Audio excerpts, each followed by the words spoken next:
Pada part ke-172 diambil dari Light Novel bab 391 sampai dengan 392 keadaan darurat fase kedua di Hugestar.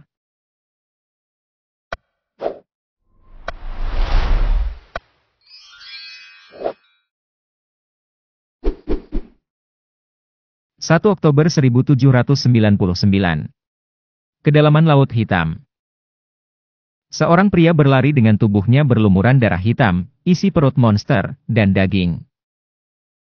Dia adalah ksatria penjagakan. Di pelukannya, dia membawa surat yang dia terima dari ksatria pelaksana yang berhasil mencapai awal Laut Hitam. Selama lebih dari 10 tahun, dia telah mengirimkan surat kepada Chiron tentang jin. Namun, wajah Kan menjadi lebih serius dari sebelumnya. Dia tidak bisa memeriksa isi surat itu, tapi dia telah mengetahui dari eksekutor Knight apa yang terjadi di rumah utama. Aku harus pergi secepat mungkin. Sebelum Patriark memasuki wilayah 5 Raja Laut Hitam. Wilayah 5 Raja Laut Hitam. Chiron dan para ksatrianya sekarang berencana untuk memasuki negeri yang diperintah langsung oleh Raja Laut Hitam di luar kedalamannya. Sebelumnya, Kan pernah bertemu dengan eksekutor Knight saat melakukan inspeksi terakhir di awal Laut Hitam dan sekitarnya. Tanah terkutuk selalu seperti ini. Tapi dari wilayah 5 Raja Laut Hitam. Itu akan menjadi dunia yang sama sekali tidak dikenal. Mungkin setelah masuk, mereka akan terputus dari dunia luar untuk sementara waktu. Hari ini, ada banyak sekali monster yang menempel padanya. Masing-masing dari mereka adalah makhluk yang bisa menjadi makhluk iblis dengan inti selama mereka punya waktu dan kesempatan. Dan Kan harus melawan mereka selama 1,5 hari lagi bahkan setelah memasuki kedalaman. Saat tim ekspedisi Chiron mulai terlihat, saat itulah dia tidak bisa lagi bertahan. Untungnya, mereka belum memasuki wilayah 5 Raja Laut Hitam. Chiron dan para ksatria sedang beristirahat sejenak, menggunakan mayat monster sebagai bahan bakar untuk api. Bau busuk daging monster yang terbakar menyengat hidung mereka. Patriark Kan menundukkan kepalanya dan menarik napas. Bau tak sedap dari mayat monster yang terbakar menusuk hidungnya. Ada apa, Kan? Chiron, seperti biasa, tetap duduk di udara. Wajah para ksatria yang kurus kontras dengan wajahnya yang bersih. Saya menerima surat penting dari rumah utama. Ini tentang pembawa bendera ke-12. Chiron perlahan membuka matanya, penuh rasa ingin tahu. Berikan padaku. Dengan sikap sopan, Kan menyerahkan surat itu padanya. Bagi para ksatria, kecuali Kan. Melihat Chiron membuka segel dengan rasa ingin tahu yang besar, adalah pemandangan yang sangat tidak biasa. Kan merasakan rasa bangga yang aneh atas fakta itu. Sudah lama sekali sejak Patriark menunjukkan ketertarikan yang begitu besar, terutama setelah pembawa bendera pertama. Aku sudah mendengar para ksatria hitam yang lebih tua membicarakannya beberapa kali. Tapi nampaknya Patriark mempunyai ekspektasi yang besar terhadap pembawa bendera ke-12. Sementara para ksatria hitam mengagumi situasi ini. Ada monster yang diam-diam bertanya-tanya apakah boleh melakukan intervensi. Hahaha. Oh, sepertinya ada kabar baik. Itu adalah monster legendaris Osdok. Tentu saja, Chiron tidak menanggapi komentar menyanjung Osdok. Sebaliknya, tatapan dingin para ksatria hitam diarahkan pada Osdok. Itu berarti dia harus diam dan duduk diam di pojok. Sayangnya, Osdok tidak tahu cara membaca ruangan. Dan bahkan menafsirkan kurangnya respons Chiron sebagai tanda positif. Dan terus meninggikan suaranya dengan riang. Dia melakukannya karena kelelahan. Tanpa sepatah kata pun, hari-hari pembunuhan dan pertempuran tanpa henti telah melemahkan bahkan Osdok. Makhluk iblis yang telah hidup selama 2000 tahun. Osdok sangat ingin mengatakan sesuatu, entah itu lelucon ringan atau obrolan santai, apa saja. Yah, kalau bukan pembawa bendera ke-12. Bukankah itu putra bungsumu? Yang bertarung denganku saat itu? Dia mengambil salah satu inti batinku. Oh, tentu saja, maksudku bukan itu adalah sebuah sia-sia. Dia pasti akan memanfaatkannya dengan baik. Hehe. Putramu adalah pria yang mengesankan. Tampan juga. Hi. Tolong jangan pukul aku. Aku minta maaf. Saat para ksatria hitam hendak turun tangan dan dengan paksa membungkam Osdok, Chiron mengangkat tangannya sedikit untuk menghentikan mereka. Biarkan dia. Ya. Saat para ksatria hitam menarik tinju mereka dan membungkuk dengan canggung, Osdok dengan gugup menggaruk bagian belakang lehernya. Aku minta maaf. Aku hanya mengira kamu mungkin mendapat kabar baik. Aku akan segera mengambil teh. Sesuai dengan kata-kata Osdok, senyuman tipis sudah muncul di bibir Chiron. Dia mulai membaca surat itu. Patriark, pembawa bendera ke-12 telah menyebabkan insiden. Z. Dia mengetahuinya dari baris pertama. Itu adalah tulisan tangan adik laki-lakinya. Satu-satunya saudara kandungnya yang selamat dari perebutan hegemoni di masa muda mereka. Dia membocorkan informasi tentang makam Patriark pertama melalui pembawa bendera ke-7. Patriark mungkin sudah mengetahuinya bahkan sebelumnya, tapi itu saja sudah menyebabkan kekacauan di keluarga. Tahukah Anda apa yang terjadi saat semua orang menunggu untuk memastikan kebenaran setelah dia kembali? Begitu dia kembali, dia bertarung dengan Jordan, Presiden Dewan Penatua. Karena hal ini, Ketua Dewan Tetua memotong kedua lengannya. Tapi Holy Queen datang dan menyembuhkannya, dan dia berhasil lolos tanpa menggunakan pedang seperti sebelumnya. Mendengar kata-kata itu, alis Chiron berkerut, dan Osdok tiba-tiba berlutut dan mengulurkan tengkorak, bukan cangkir teh melainkan tengkorak monster berisi teh. Api yang digunakan untuk menyiapkan teh berasal dari mayat monster yang terbakar. Menjadikannya teh yang benar-benar mengerikan. Namun, fakta bahwa teh ini adalah salah satu kemewahan terbesar yang bisa dinikmati di tempat ini adalah sesuatu yang tidak akan dipercaya oleh siapapun. Pokoknya, tepat setelah perawatan, dia membuat pernyataan untuk mengembalikan status Rankandel sebagai keluarga pendekar pedang sihir. Kemudian, dia sendiri menekan Dewan Tetua yang melawan dan mengalahkan pembawa bendera ketiga dalam konfrontasi langsung. Pupil Chiron membesar. Osdok dan para ksatria hitam terkejut dengan reaksinya. Luntia. Pembawa bendera ketiga. Jika dia kalah dari Jin, itu pasti karena dia lengah.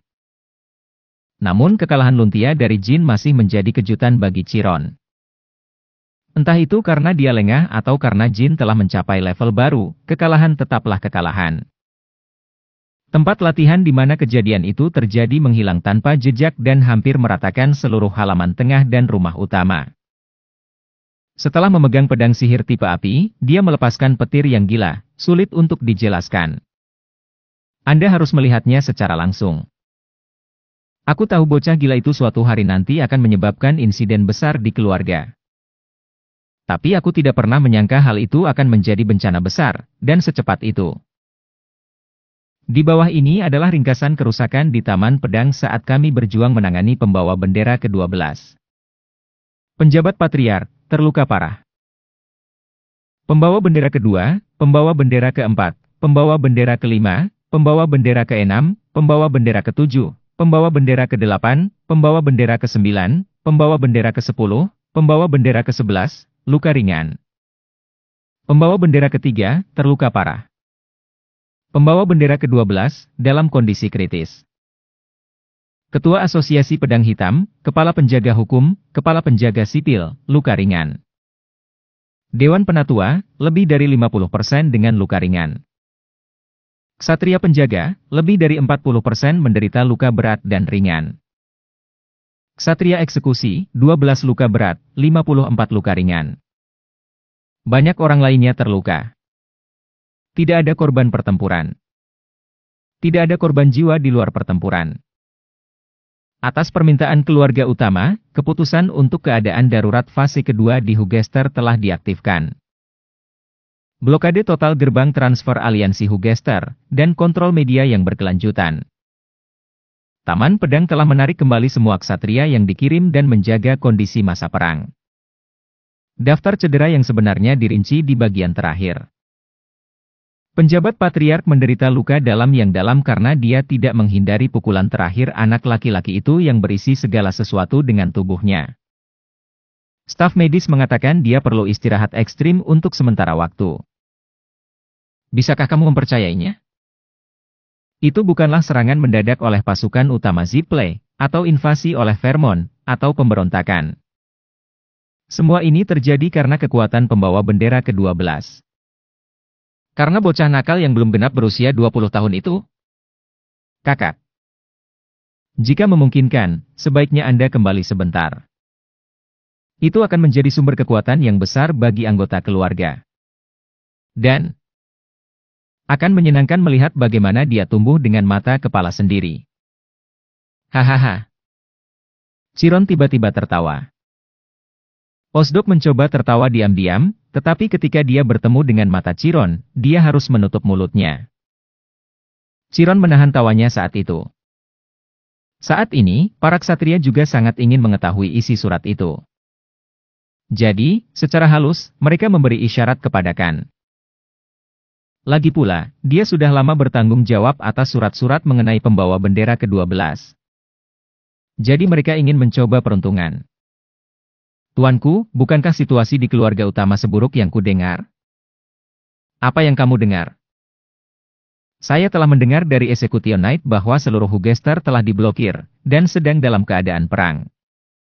Itu juga tertulis di surat itu. Tapi itu bukanlah sesuatu yang bisa ditutup-tutupi dengan menyembunyikannya, dan sepertinya semua orang berada dalam kekacauan. Sejujurnya, aku khawatir dengan pembawa bendera ke-12. Yang harus menjadi perhatian kita adalah wilayah di luarnya. Khan dan para ksatria mengangguk dengan berat. Pandangan Chiron melampaui kedalaman, menuju wilayah 5 Raja Laut Hitam. 5 Raja Laut Hitam, tinggal beberapa hari lagi, dan mereka akan tiba di wilayah itu. Sehari perjalanan jauhnya, Luna, Vanessa, dan Tuban sedang melakukan pengintaian. Di negeri itu, bahkan Chiron harus mengerahkan seluruh kekuatannya dalam banyak pertempuran yang akan datang. Sambil berbisik, Chiron membalik surat itu kembali ke depan. Dia ingin membaca kembali bagian yang mengganggunya sejak awal. Pembawa bendera ke-12, dalam kondisi kritis. Ada perbedaan yang jelas antara kondisi kritis dan cedera ringan. Sejak deklarasi menjadikan keluarga menjadi keluarga pendekar pedang sihir, Jin belum sadarkan diri dan tetap berada di ranjang rumah sakit. Menjelang akhir surat, ada permohonan dari Z kepada Chiron, memintanya untuk kembali sebentar. Itu berarti dia tidak ingin api pembawa bendera ke-12 padam seperti ini dan berharap Chiron mengambil tindakan langsung. Itu juga mengandung arti mencari dukungan, jika memungkinkan. Ini adalah pertama kalinya sepanjang hidupnya Chiron melihat Z mengajukan permintaan seperti itu. Mengingat pertempuran yang akan terjadi dengan Raja Laut Hitam. Tidak sopan jika mengkhawatirkan masalah keluarga. Meskipun dia tidak menolak permintaan Z, Chiron tidak berniat kembali dan melihat sendiri. Tetapi sebelum kesempatan itu hilang, saya harus memberinya hadiah yang sesuai. Hadiah yang dibicarakan Chiron tidak ada hubungannya dengan insiden yang disebabkan Jin kali ini. Saya akan memberitahu Tuan bahwa pembawa bendera ke-12 adalah orang pertama yang menemukan makhluk iblis ini. Jika Tuan menganggap makhluk iblis itu berharga, akan ada hadiah yang sepadan. Apa yang Tuban katakan pada Jin saat dia membawa pergi Osdok? Sejak bergabung dengan tim ekspedisi Chiron, Osdok telah membuktikan kemampuannya. Meskipun ingatannya kabur, dia telah memberikan kontribusi yang signifikan dalam tugas menemukan wilayah Raja Laut Hitam. Bahkan setelah memasuki wilayah raja, ia tetap menjadi aset berharga. Han. Ya, Patriark. Cepat hubungi keluarga utama dan atur agar Jin menggunakannya. Seperti yang dikatakan Chiron, itu bukanlah sesuatu yang bisa disembunyikan. Mereka menutup seluruh Hufester. Mengendalikan semua media, dan secara ketat membatasi akses bagi mereka yang menunggu di keluarga selama deklarasi Jin. Di tengah Taman Pedang, setelah letusan api neraka, puluhan gerakan terakhir terjadi secara bersamaan. Pertempuran yang terjadi di pusat kota Cholon adalah sesuatu yang tidak bisa dilupakan oleh penduduknya. Itu bukanlah skala konflik yang bisa disembunyikan. Melalui informan dari masing-masing faksi yang sudah hadir di antara penduduk. Kekacauan yang disebabkan oleh jin menyebar keluar taman pedang dan dengan cepat dan kuat menyebar ke seluruh dunia. Kecepatan penyebaran rumor secepat dan sekuat badai. Ya ampun, aku bertanya padanya apakah dia akan melakukan pemberontakan. Tapi aku tidak pernah berpikir dia akan benar-benar melakukannya. Jika ini bukan pemberontakan, lalu apa? Kerajaan Suci Vankela, kantor Ratu Suci. Setelah mendengar berita dari orang-orang suci dari Dawn Chariot Society, yang dapat dianggap sebagai divisi intelijen Kerajaan Suci, Lani mengerutkan alisnya dengan ekspresi khawatir. Apa yang sebenarnya terjadi hingga setelah secara diam-diam merawat seseorang di tengah malam? Insiden sebesar itu terjadi. Saya seharusnya sudah mengetahuinya sejak dia mengatakan bahwa dia perlu memberi kesempatan pada lengannya untuk bersinar. Vio, bagaimana menurut kamu, Tuan-Tuan? Apakah Anda yakin Tuan Jin saat ini tidak terluka? Para orang suci menggelengkan kepala. Pengamanannya terlalu ketat, jadi kami tidak bisa menyelidiki secara langsung. Tapi berdasarkan informasi yang dibocorkan oleh warga kota dan berbagai informan fraksi, sepertinya dia tidak baik-baik saja. Bahkan ada yang mengatakan bahwa dia tidak hanya dalam kondisi kritis tetapi sudah meninggal. Apa katamu, mati? Tidak ada faksi yang bisa memastikan kondisi Jin Rankandel sejak kejadian itu. Vio. Seorang suci melangkah maju dengan tegas dan berbicara. Yang mulia, sebagai orang suci dan penerima rahmat Ayula, jika Anda mengizinkan saya yakin Anda harus membuat keputusan demi dermawan bangsa. Setelah kejadian di Kerajaan Suci, nama Jin Rankandel telah menjadi simbol di dalam kerajaan, bahkan menyaingi Ratu Suci sendiri. Selain itu, mereka yang mengetahui bahwa Jin terus memberikan dukungan astronomi kepada kerajaan. Oleh karena itu, usulan langsung diajukan. Lani merenung sejenak dengan ekspresi serius sebelum menjawab. Baiklah. Aku pernah mendengar bahwa Hufester telah mengumumkan tahap kedua dari siaga darurat. Tapi jika aku secara resmi meminta kunjungan, mereka tidak punya pilihan selain menyetujuinya. Aku akan pergi secara pribadi untuk menilai kondisi Lord Jin dan mengambil tindakan untuk pengobatannya. Namun, Lani memandang para orang suci dengan tekad dan melanjutkan. Sejauh yang aku tahu, dia selalu punya rencana. Dia tidak melakukan ini secara sembarangan. Jika aku campur tangan tanpa berpikir panjang, aku mungkin secara tidak sengaja memberikan alasan kepada musuh-musuhnya. Terlebih lagi, baik Tuan Jin maupun penjaga naganya belum secara langsung meminta bantuanku. Untuk saat ini, aku akan menunggu kabar selanjutnya. Keputusan Lani disambut dengan anggukan dari para orang suci. Jika memang ada masalah penting mengenai hidup atau mati Jin, Kerajaan Suci siap menggunakan segala cara yang ada untuk membantu Jin. Saat itu Dante segera mencari Ron dengan ekspresi khawatir. Khawatir. Ron juga mendengar berita yang sama dari Ksatria Hairan. Dan sama seperti Lani, Ron mengerutkan alisnya. Bukan situasi Jin yang membuatnya khawatir. Ron tidak tertekan dengan hal itu. Itu karena dia tidak tahu bagaimana menghibur cucunya, yang berteriak bahwa dia akan langsung lari ke Taman Pedang. Apakah cucuku sudah tiba? Kakek, kalau boleh aku bicara. Hari ini mungkin hari terakhir kakekku melihatku. Kata-kata, hari terakhir, menghantam kepala Ron Hairan seperti palu sejak awal. Kenapa cucuku tiba-tiba seperti ini? Apa dia makan sesuatu yang buruk? Haha. Saya bermaksud untuk segera menuju ke Taman Pedang. Yah, Dante. Bahkan jika kamu mencoba menghentikanku, aku pasti akan pergi. Terlepas dari betapa jengkelnya kamu dan klan. Namun, tanpa malu-malu, aku ingin mengajukan permintaan sebelum aku pergi. Yah, haha. Silakan, bicara dulu. Tolong bantu aku menyelamatkan temanku. Terlebih lagi, jika temanku sudah meninggal dunia saat aku tiba. Mohon hargai setiap keputusan yang kuambil saat itu. Jika Jin sudah mati, berarti Dante rela bertarung sampai mati dengan taman pedang. Tentu saja, di ujung jalan, dia akan menghadapi kematian atau kehidupan yang cacat, atau kemalangan seluruh Hairan, yang akan berjuang mati-matian untuk menyelamatkan Dante. Sejak Ron pertama kali melihat yang menipu cucunya yang berhati murni. Atau lebih tepatnya, sejak cucunya pergi ke Cosmos Arena dan bertemu teman itu dan menjadi bersemangat. Ron merasakan firasat yang tidak bisa dijelaskan. Jika aku tidak berhati-hati dan mewariskan klan itu kepada cucuku, pada akhirnya kastil Kaisar Pedang bisa jatuh ke tangan iblis itu. Memikirkannya saja sudah membuat darahnya mendidih. Mungkin hasilnya tidak akan terlalu buruk jika Jin sudah mati. Bagaimanapun, dia telah bekerja keras untuk mempersiapkan cucunya menjadi pewaris klan. Dante Hairan, cucuku sayang. Ya, kakek. Pertama-tama, tetaplah tenang.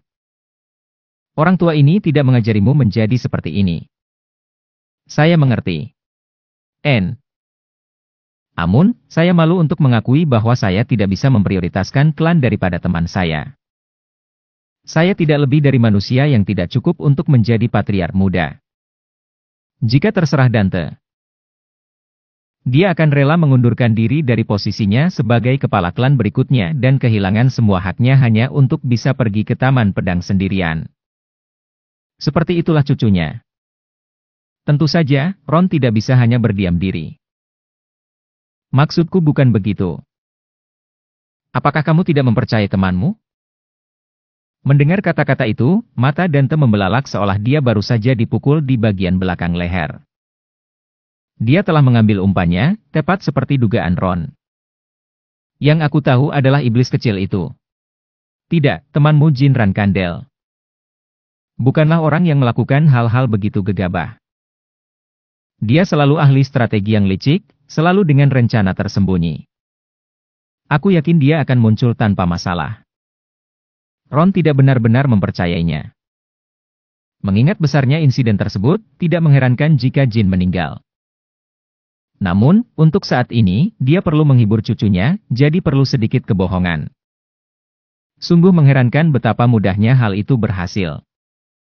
Wajah Dante menunjukkan rasa terima kasih yang mendalam atas kata-kata itu. Kakek.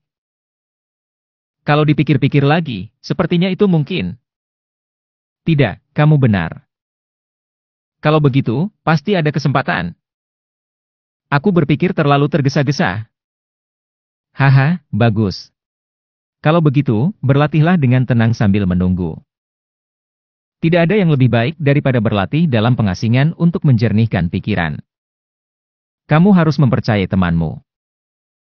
Jika diketahui bahwa kamu harus mengambil keputusan, aku akan turun tangan secara pribadi. Dante mengangguk dengan mata cerah. Ya. Terima kasih, kakek. Saya sedang menuju ke tempat latihan sekarang. Bagus. Segarkan pikiranmu sambil mengayunkan pedangmu. Dengan hati gembira, Dante tak punya pilihan selain mundur. Dia tidak menyangka kakeknya akan turun tangan secara pribadi.